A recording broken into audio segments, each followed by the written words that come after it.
Hello everyone! Welcome back sa aming YouTube channel. Maraming salamat sa inyong suporta. And guys, may bago akong good news sa inyong lahat. So sa mga nagtatanong kung may mga trabaho pa bang open dito sa Canada, ito pong aking isi-share sa inyo is jobs for you guys to apply if you are an open work permit holder.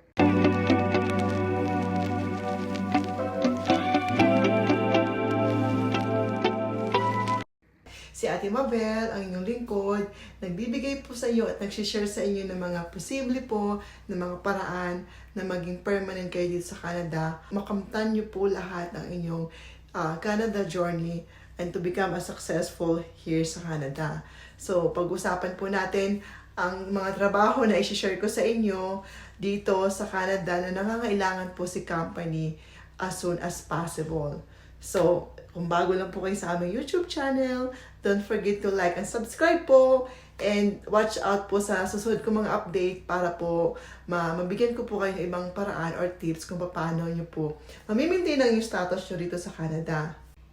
Ayan guys, pag-usapan po natin ng mga trabahong ito. I am so thankful for 2025 at nakilala ko po ang ating kababayan na willing to help us, to help our other kababayans na they wanted to get a permanent residence dito sa Canada. Kasi ang dami po talagang news na nagwo-wonder sa atin kung ano mangyayari sa ating mga application.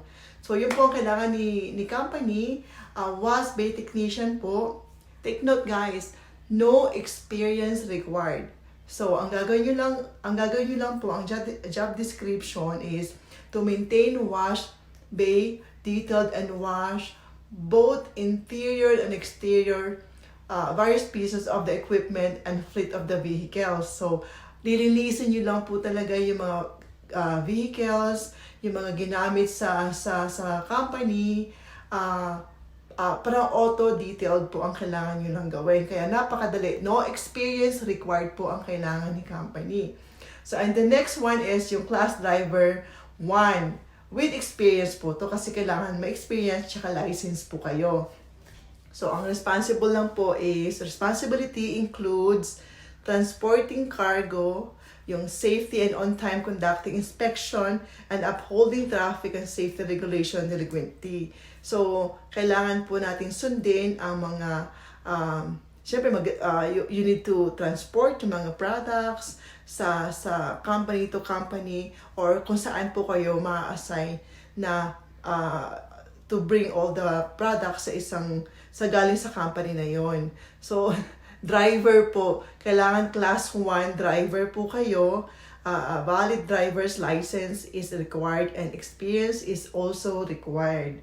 And also, yung nauna kong share sa inyo, yung agri-farms team, na no experience din po ang kailangan ni company. So, sa mga interesado na gusto mag-apply sa trabahong ito, dito po sa Manitoba, in Canada po ito. Yan guys, so please, 3 positions for you to apply sa mga open work permit holder dyan. Calling all you guys to submit your resume sa aking email address, mavelfrias14@gmail.com. Again, ang position is was bay technician. Number 2, yung yung class 1 driver. Siyempre, kailangan may driver's license.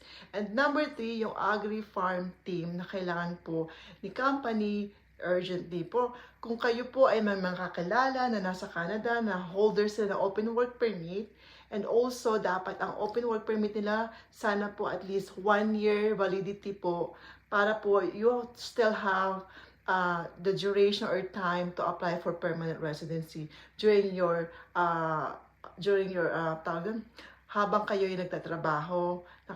Kasi after 6 months or 13 hours na mapuno nyo po, pwede na po kayo mag-apply or magpasa ng iyong requirements for permanent residency. And guys, the company is willing to pay you an overtime pay for this job. So take note, time and a half pay po yun ha, hindi lang basta-basta additional hours with the same page, with the same sweldo. But this one is a time and a half pay po. Kaya I am so excited po na i-share sa inyo kaagad kahit kagagaling ko lang po sa work. I try to share this right away para po sa inyo na mabigyan ko po kayo ng support sa inyong needs for this job. So sana po marami pong maka-reach out ng aking video na to apply for this job. Again, please send your resume sa aking email address, mabelfrias14@gmail.com. And thank you so much sa ating lahat and welcome 2025. Kahit po ang dami-dami magiging changes sa atin ngayon, so we're not stopping to get more chances kung saan tayo pwede makakuha ng ating goal to become a permanent resident. So, yeah, submit your resume para maisubmit ko po sa HR sa company. And again, work permit holder, calling all you guys, send your resume to me. And yeah, I'm hoping na mapili kayo agad ni company and mag-move forward agad ang yung application so you can start right away. So, hopefully, marami po tayong matulungan sa trabahong ito. Thank you so much. Don't forget to like and subscribe sa aming YouTube channel. Bye now. God bless po sa lahat na mag-a-apply.